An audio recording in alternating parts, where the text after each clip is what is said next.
You know something that the internet is really good for? Complaining about things. Well, in today's episode of Knife AQ, number 204 of the series where I answer all your questions, sharp or dull, we're going to be talking about the things we hate about knives.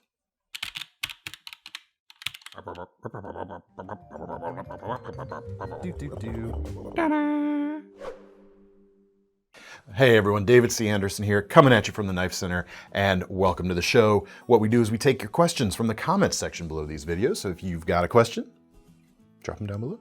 Say hi to Thomas behind the camera.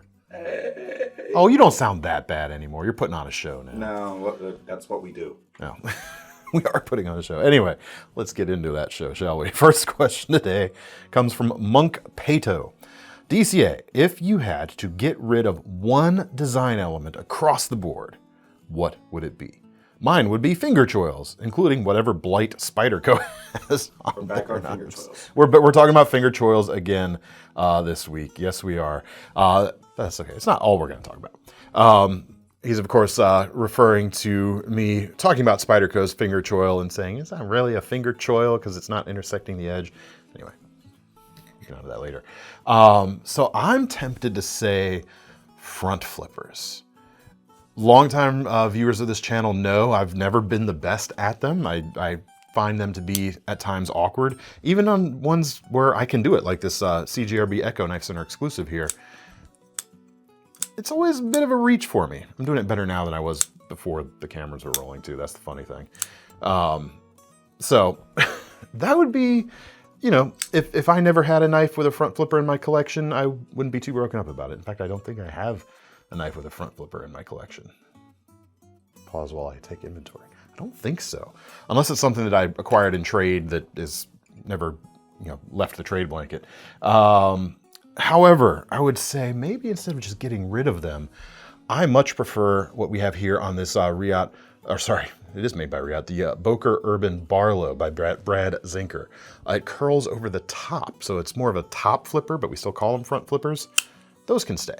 I find those to be generally much more usable for my hands anyway, and just, you know, easier, less contortion is required for my hands to, you know, navigate the device, navigate the mechanism. Cool knife too, by the way. But what would you folks eliminate? What does the knife world need fewer of, or need none of, actually, since we're eliminating it across the board? Mirror polish. Mirror polish, that's a good one. And that's a very specific, you know, gripe for Thomas, because he has to film things with a mirror polish, and filming things with mirror polish is very complicated. Especially slip joints. Tedious and problematic. But mirror polish is so nice. No, it ain't. Anything here with a mirror polish? Not quite. We'll do better next time. I'll get you something that'll make your life more difficult, because that's what we do, in addition to making a show, isn't it? Anyway, so yeah, if I had to, I'd say front flippers, but make them all top flippers instead. But what would you say? Let us know in the comments.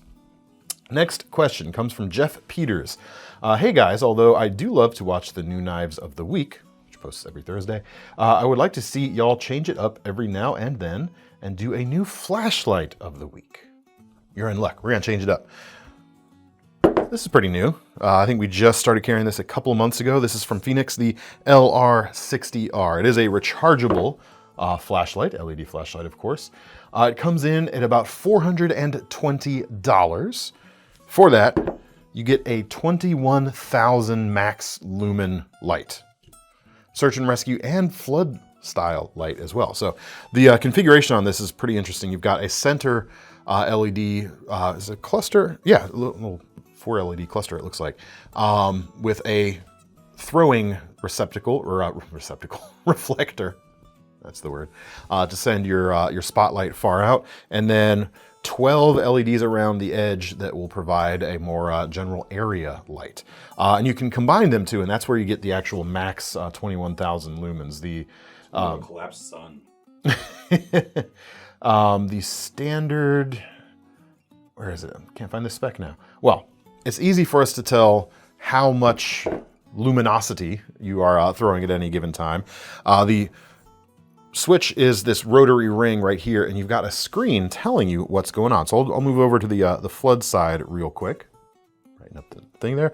The 2,000 lumens right here, and it will run for 4 hours and 36 minutes at this level, according to the little timer right there, which is also very cool. If we go over here to the spot section, it's less. Hopefully I didn't do anything bad there. If Thomas has to cut around that flash towards the camera, we shall see what goes on. 50 lumens will run for 108 hours and 48 minutes. But the max on the spotlight is 3,000 lumens, but then you can add in the flood as well for that max of 21,000 lumens. How's that looking in the screen right there, Thomas? That'll only run for an hour and 36 minutes. I say only, but that's a long time for that amount of lightage to be hitting you. Also strobes. Should have done a strobe warning before that. Make sure you put something up there, maybe. These things are wicked. Obviously, this is not a portable everyday carry style of flashlight. It serves a purpose. You've got USB-C for the rechargeability right there. It has a single, I think it's a custom cell actually, on the inside. An ARB L56 4000. There you go. Really awesome. I did use this the other day. Snowed here in Virginia a couple weeks ago, and I took it out with all the snowfall on the ground. So you had all the white snow like bouncing the light around. Goodness, it was crazy. I don't have any. I'm glad I'm not your neighbor. It's funny you mention that because I'll go out there and play with flashlights. Sometimes I get a text from my neighbor like a couple houses down going, "I see you." We don't have any street lights in my neighborhood, so you got to bring your own street light. There you go. We got a lot of Phoenix's stuff, including some new stuff. You can check it out at the link below. Next up, we come to the measured once, cut twice segment, where we take a second slice at a previous topic. And that topic is going to be finger choils. This Spyderco design feature right here, which they call a finger choil, allows you to choke up on the, around the pivot of the blade essentially and get close up behind the edge. But I have argued, as I alluded to earlier, that it's not really a choil because this feature is not actually intersecting the edge itself, which is kind of what choils, non-finger choils have traditionally been. So I ask you folks to throw your best ideas in the comments of what we should rename that. And I wasn't honestly expecting much. Like, we were brainstorming some ideas here, and arched ricasso could be the name because that is the ricasso of the blade, ricasso groove, but none of it felt right. Bert G, 1982, has, I think, nailed it. Those would be safety choils or a guarded choil, because they have a shield before the edge of the knife. Guarded finger choil. That is it, man. Safety choil I can kind of get, but guarded finger choil really describes what is going on there. And it makes me okay with still using the word choil to describe it. I was trying to come up with names that didn't use choil, because I'm arguing that's not a choil, right? But guarded finger choil. I can get behind that.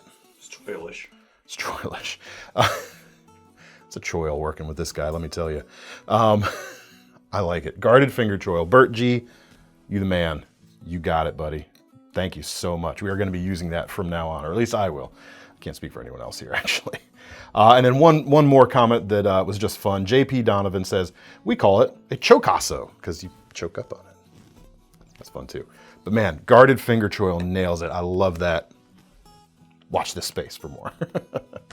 Well, now we come to the Damyr's Buried Treasure segment, where thanks to his question, several seasons, episodes ago, last year, we're going through the alphabet and showing a brand we've never shown on the channel before. We're on V today, and I'm actually surprised I've never shown anything from Vargo on the channel, because I actually own and use some of their items.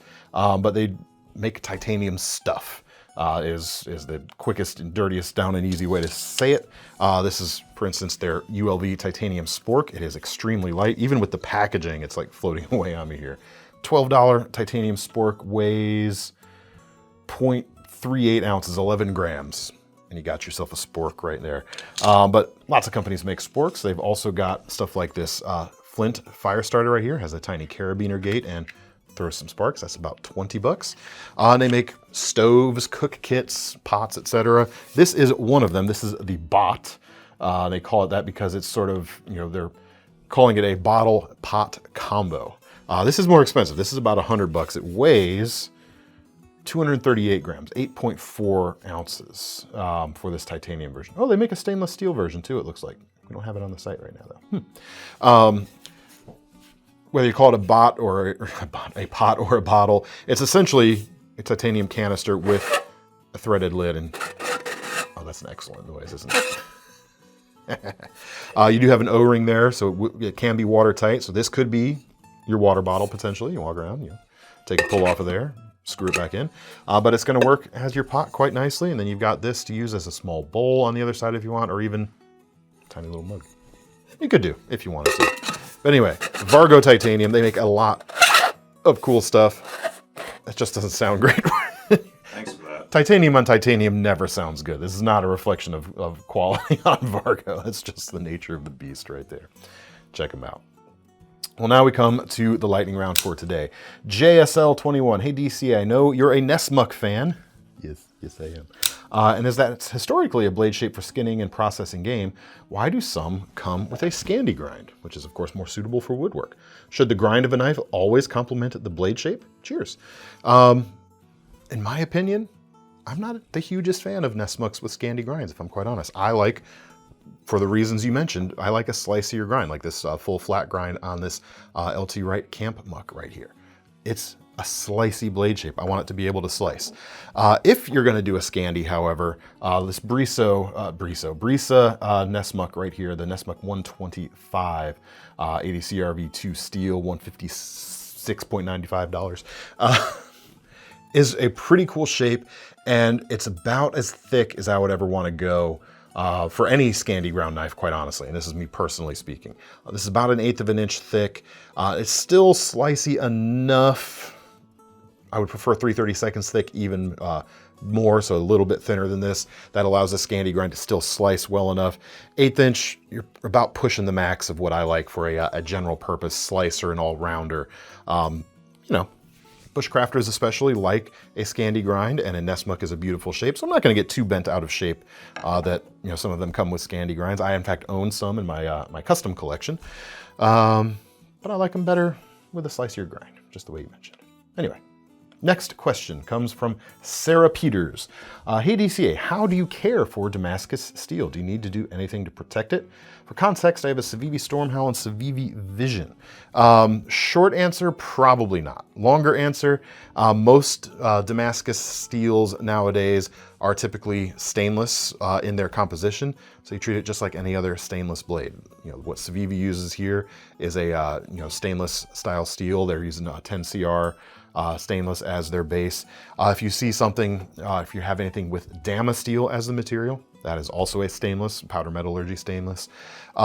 Certain like custom makers like Chad Nichols, Devin Thomas do make carbon steel or Damascus products, and all you basically have to know is if it's a stainless Damascus, treat it like any other stainless blade. If it's a carbon Damascus, treat it like any other carbon steel blade. Wipe it down, keep it clean and dry. Maybe throw a little bit of lubricant on there now and then. Kershaw's US-made Damascus stuff typically uses what's called Alabama Damascus. Bear & Son uses that a lot too. That is also a carbon steel Damascus. But for the knives you mentioned that you've got right there, no special attentions are necessary. Well, now we come to our final question of the day, which is of course our most seriousest question of the day, which comes from Obsidian 1. I have a question. How come you never answer any of my questions? That's all on you. You heard I was just, that's all we've got time for today, folks. Dang. Now I feel unfulfilled with the resolution to that. And my job's done. That's all we've got time for today, folks. Keep your questions and your most seriousest questions coming in the comments below. If you've got any alternate suggestions for folks, drop them below. If you've got, let us know that knife feature that you would disappear from this planet if given the option. Love to hear it as well. If you want to get your hands on any of these items, check out the link. Oh man, I can't talk today. Check out the links in the description, which will take you to KnifeCenter.com. Where in addition to our new Sezzle payment options, where you can break things up into more manageable chunks, also don't forget about our long-running Knife Rewards program so you can earn some free money to spend on a future purchase. I'm David C. Anderson from the Knife Center. That's Thomas behind the camera. And we're signing off. See you next time.